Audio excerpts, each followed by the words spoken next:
Na Centru za transfuzijsko medicino mariborskega UKC-ja so bili danes upravičeno dobre volje. Na njihov seznam krvodajalcev stokratnikov se je na 132. mesto vpisal tudi Duško Brvar. O občutkih pa takole.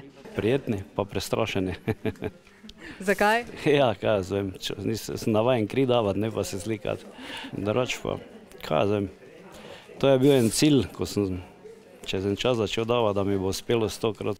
Kot pravi, je kri daroval tudi takrat, ko delodajalec za to ni imel več posluha. Da sem koristil dopust ali pa po zimi, ko sem imel turnus proste dneve.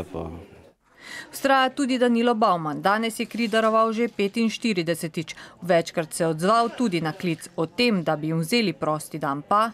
Ni prav, ne. Zato jih je pa vedno manj. Potem pa te kličajo, pa v službi ne dobiš fraj.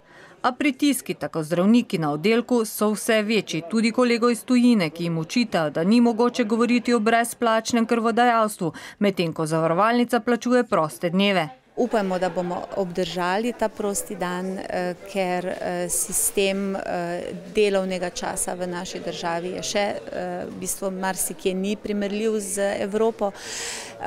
Tako da smo naslovili prošnje tudi strani tega razširjenega strokovnega kolegija za transfuzijsko medicino. Meni osebno je to nerazumljivo, ker je zdrav krvodajalec, zdrav delavec, je pozitivna zadeva v podjetju, ne pa negativna. So posebna vrednota, ne pa da bi zdaj oni bili na nek način problem.